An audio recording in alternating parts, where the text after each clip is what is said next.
This is lecture number 4 of current electricity. ये current electricity chapter की back exercise का lecture number 4 है। इस लेक्चर में हम सिर्फ 2 ही क्वेश्चन सॉल्व करेंगे, question number 7 and question number 8।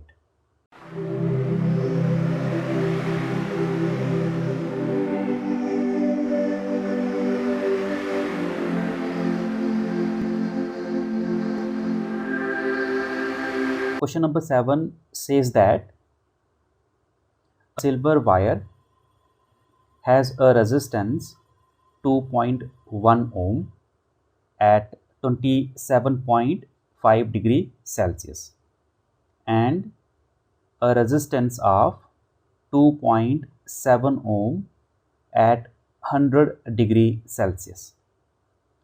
We have to find the temperature coefficient of resistivity. हमें इस क्वेश्चन में सिल्वर की temperature coefficient of resistivity find out करनी है। इस क्वेश्चन में जो फार्मूला यूज़ होगा वो है alpha is equal to R T minus R naught divided by R naught and delta T.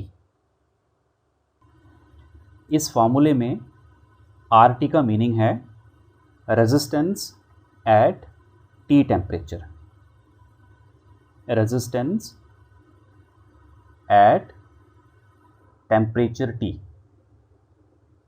Degree Celsius, simple.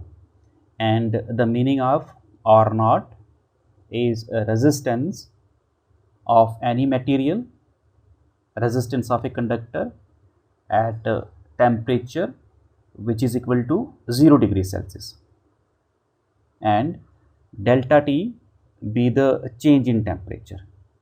ये हमारा क्या है? ये हमारा है change in temperature, सिंपल। इसे ऐसे लिखा जा सकता है T final minus T initial, T final minus T initial।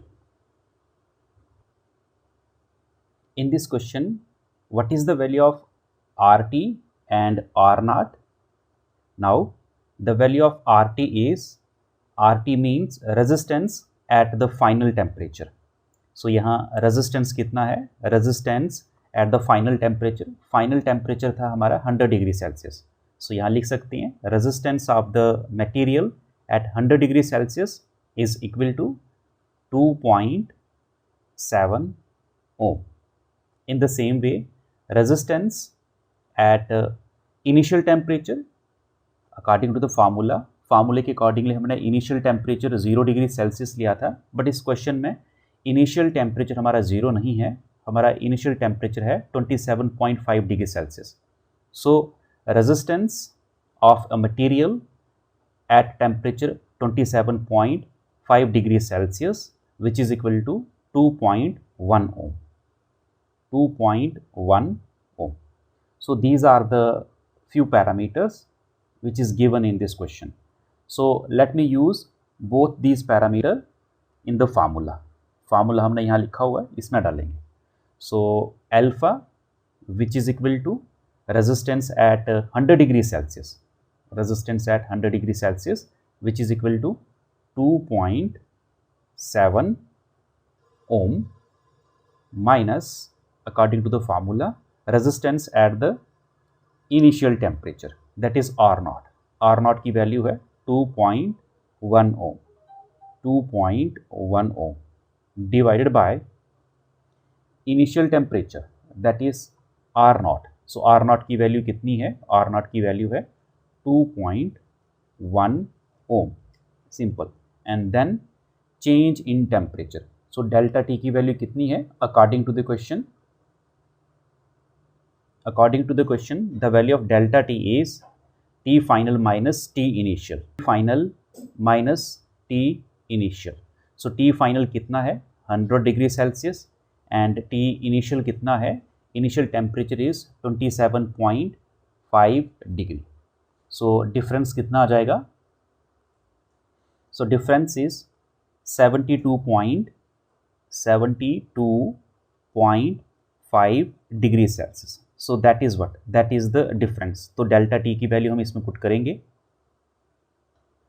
So let us put this value of delta T which is equal to 72.5 degree Celsius in this position, इस particular position में. सो इस यहाँ पर 72.5 डिग्री सेल्सियस की value डालेंगे और simply इसको solve करेंगे. सिंपल कैलकुलेशन, इसकी सिंपल कैलकुलेशन करनी है. Alpha is equal to 2.7 minus 2.1 which is equal to 0.6 divided by 2.1 into 0.5. इसको अगर हम सॉल्व करें तो जो वैल्यू हमें मिलती है दैट इज 0.0039 पर degree Celsius. So the value of alpha is, alpha की वैल्यू कितनी आ गई, अल्फा की वैल्यू आ गई 0.0039 per degree Celsius. So that is the required value of alpha. This is the question number 3.7. Now let's move toward the question number 3.8. Question number 3.8 says that a heating element using nichrome connected to 230 volt supply draw an initial current 3.2 ampere which settles after a few seconds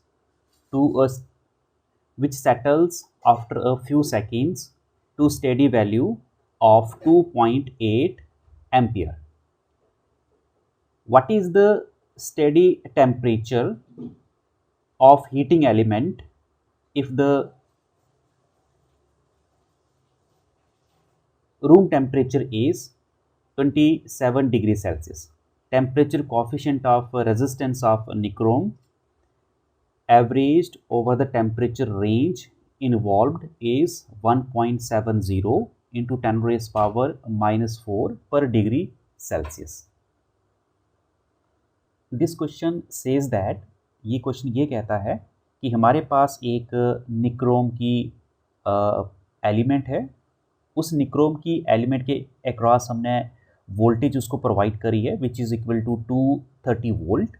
जब हम nichrome की element को कितनी voltage देते हैं, 230 volt provide करते हैं, तो उसमें कितनी इनिशियल करंट फ्लो करती है, उसमें जो इनिशियल करंट फ्लो करती है that is 3.2. That is what, that is the initial current. Initial current जब वोल्टेज कितनी है, जब आपने वोल्टेज अप्लाई करी निक्रोम के अक्रॉस 230 वोल्ट, तो उस समय जो इनिशियल करंट होगी, initial current simple. So initial current कितनी निकली, इनिशियल करंट हमारी निकली 3.2 ampere. Now which settles after a few seconds. उसके बाद क्या हुआ, उसी निक्रोम में एक 2.8 एम्पियर की करंट फ्लो करने लगी. इनिशियली कितनी करंट फ्लो करने लगी, इनिशियली जो करंट फ्लो कर रही थी that is 3.2 ampere. But after some time उसी निक्रोम में जो करंट फ्लो कर रही थी वो कितनी है, वो होगी हमारी 2.8 एम्पियर. तो इसको आप इनिशियल करंट कह सकते हो फर्स्ट वाली को. That is what, that is the initial current at voltage which is equal to 230 and that is what, and 2.8 ampere is what, ये हमारी आ जाएगी फाइनल करंट. ये हमारी फाइनल करंट है. तो इसके क्रॉस भी वोल्टेज कितनी है, इसके क्रॉस भी वोल्टेज 230 वोल्ट ही है. इस क्वेश्चन में मेंशन नहीं है बट अंडरस्टैंड करना है हमें, इसके क्रॉस भी कितनी ही वोल्टेज होगी, 230 वोल्टेज ही होगी.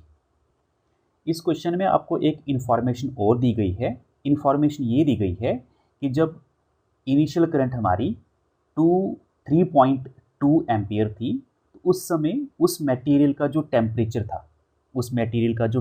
था, जिसे हम इनिशियल टेम्परेचर कंसीडर करेंगे, वो कितना था, वो था हमारा 27 डिग्री सेल्सियस. सो इतने टेम्परेचर पे रेजिस्टेंस कितना होगा, initial temperature which is equal to 27 degree Celsius, इतने टेम्परेचर पे रेजिस्टेंस कितना होगा. रेजिस्टेंस एट 27 डिग्री सेल्सियस वो मेंशन नहीं है, वो गिवन नहीं है, वो हमें फाइंड आउट करना है। नाउ along with that जो फाइनल करंट है हमारी which is equal to 2.8 ampere, इस फाइनल करंट के अक्रॉस, इस फाइनल करंट पे टेम्परेचर कितना था, इस फाइनल करंट पे टेम्परेचर कितना था, तो वो टेम्परेचर है हमारा T F, that is the final temperature. क्या ये टेम्परेचर गिवन है इस क्वेश्चन में? नहीं, ये टेम्परेचर गिवन नहीं है, नॉट गिवन। तो ये हमें फाइंड आउट करना है, ये टेम्परेचर हमें फाइंड आउट करना है। सबसे पहला पॉइंट कि इस क्वेश्चन में हम फार्मूला कौन सा यूज़ करेंगे, कौन सा फार्मूला हम इस क्वेश्चन में यूज़ करेंगे। सो फार्मूला सेम यही यूज़ किया जाएगा जो हमने क्वेश्चन नंबर 3.7 में यूज़ किया था, यही फार्मूला इसमें भी यूज़ होगा। और ये फार्मूला है क्या? Alpha which is equal to R T minus R naught divide by R naught into delta T. R T हमारा क्या है? That is the resistance at the final temperature, जो कि इस क्वेश्चन में गिवन नहीं है। R naught be the resistance at the initial temperature. So यहाँ इनिशियल टेम्परेचर गिवन है which is equal to 27 degree, but initial temperature पे resistance कितना है वो गिवन नहीं है। हमें इस क्वेश्चन में वोल्टेज दी गई है और वोल्टेज के साथ साथ हमें करंट भी दी गई है। सो वोल्टेज और करंट दी है तो रेजिस्टेंस भी यहाँ से निकल जाएगा। और चेंज इन टेम्परेचर ये भी हमें गिवन नहीं है, हमें इनिशियल टेम्परेचर पता है, इनिशियल टेम्परेचर है हमारा 27 डिग्री सेल्सियस। फाइनल टेम्परेचर हमें इस क्वेश्चन में फाइंड आउट करना है। तो सबसे पहले हमें क्या देखना है, इस फार्मूले के लिए हमें आर टी चाहिए। क्या हमारे पास आर टी है? नहीं है, हमारे पास आर टी बिल्कुल नहीं है, क्योंकि टेम्परेचर ही नहीं है। अगर टेम्परेचर ही नहीं होगा so final resistance at the final temperature ये भी हमें पता नहीं होगा। सो हमें आर टी फाइंड करना है। क्या हमारे पास आर नॉट है? नहीं, आर नॉट भी नहीं है। सो हमें क्या करना है, ये सारे पैरामीटर्स फाइंड करने हैं। तो सबसे पहले हम क्या करते हैं, सबसे पहले हम इसे फाइंड करते हैं, रेजिस्टेंस एट 27 डिग्री। तो कैसे फाइंड करोगे, ये देखिए, we know that V is equal to IR, that is the Ohm's law. So from here मुझे रेजिस्टेंस चाहिए, so resistance which is equal to V upon I. Okay, so from here यहाँ से हम देखें voltage कितनी है, voltage is 230 volt. और current कितनी है, करंट है हमारी 3.2 एम्पियर। इसको अगर हम सॉल्व करें तो हमारा जो आंसर आता है, answer will be 2300 divided by 3.2 ओम। ये हम R इतना ही रखेंगे, ये R 27 डिग्री सेल्सियस वाला है, ये इसे याद रखना है। ओके, नाउ हमने R 27 डिग्री सॉल्व कर लिया है। अब हमें सॉल्व करना है R T, resistance at the final temperature. So resistance at the final temperature कैसे फाइंड करेंगे, ये सेम है, हमारे पास वोल्टेज है। जब करंट हमारी फाइनल थी, हमारी फाइनल करंट कितनी थी, 2.8 एम्पियर, तो उस समय वोल्टेज कितनी थी हमारी, वोल्टेज तो सेम ही थी निक्रोम के cross which is equal to 230 voltage. तो यहाँ से रेजिस्टेंस निकल जाएगा। सो इस केस में final resistance, resistance at the temperature T, that is the final temperature. So ये होगा voltage divided by current. So voltage कितनी है, voltage is 230 simple, divided by current is, final current है हमारी 2.8 एम्पियर। सो 2.8 एम्पियर, तो इसका जो आंसर आएगा दैट विल 2300 डिवाइडेड बाय 28 ओम। ये भी याद रखना है, दैट इज़ व्हाट, ये हमारी वैल्यू आ जाएगी आर टी। सो आर 27 और आर टी हमने फाइंड कर लिया है। अब हमें क्या चाहिए, अब हमें चाहिए ओनली टी फाइनल, जो कि हमें फाइंड आउट करना है। Okay, so let me use all this value in the above formula. इस फार्मूला में यूज़ करेंगे, इसी फार्मूले में यूज़ करेंगे फार्मूला नंबर 1 में। सो इसमें पुट करते हैं, formula is,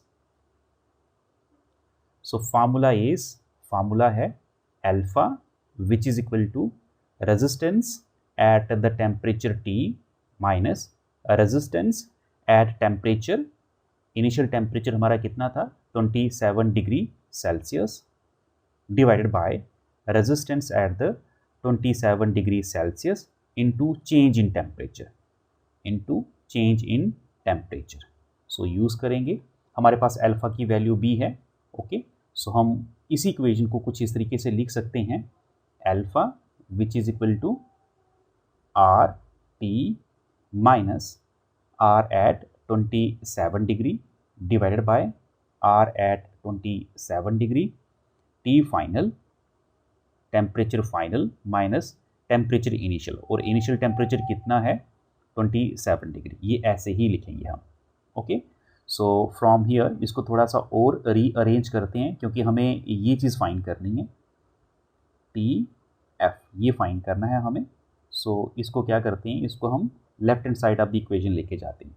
so T final minus 27 degree Celsius, okay. So ये हमारी वैल्यू आ जाएगी। Resistance at the final temperature, कितना रेजिस्टेंस था हमारा, रेजिस्टेंस था हमारा 2300 डिवाइडेड बाय 28, आप इसको सॉल्व कर सकते हो वैसे, माइनस रेजिस्टेंस एट 27 डिग्री, तो ये टेम्परेचर कितना था हमारा, that is 2300 divided by 32, simple, divided bye हमारा अल्फ़ा अब नीचे आ जाएगा, अल्फ़ा अब हमारा राइट हैंड साइड के नीचे आ जाएगा। Similarly 2300 divided by 32 into alpha, alpha की वैल्यू हमारे क्वेश्चन में गिवन है, the value of alpha is 1.70 into 10⁻⁻⁴, सो इसकी वैल्यू भी पुट करेंगे यहाँ पर, इसकी वैल्यू आ जाएगी 1.70 इंटू 10⁻⁻⁴। अब सिंपली हमें क्या करना है, इसको सॉल्व करना है, सिंपली सॉल्व करना है कुछ इस तरीके से, T final is equal to, अब ये -27 डिग्री जो है इसको हम किस तरफ लेके चले जाएंगे, इसको हम लेके जाएंगे right hand side of the equation, okay. तो ये सारी इक्वेशन आ जाएगी हमारी इस तरफ, जितनी भी इक्वेशन है जो ऊपर हमने लिखी है ये सारी इस तरफ होगी, ये माइनस था ये उस तरफ जाएगा तो ये पॉजिटिव का हो जाएगा, पॉजिटिव 27 डिग्री सेल्सियस। अगर इसको हम सॉल्व करें तो जो आंसर आएगा हमारा आंसर होगा final temperature which is equal to 867.2 degree Celsius. So that is the required temperature, यही हमारा फाइनल टेम्परेचर था। इस टेम्परेचर पे, एट दिस टेम्परेचर, इस टेम्परेचर पे करंट कितनी थी, the value of current is 2.8 ampere, simple. And resistance कितना था, रेजिस्टेंस हमारा था इस पर्टिकुलर टेम्परेचर पे 2300 divided by 28 ohm. So that is all about in today's lecture.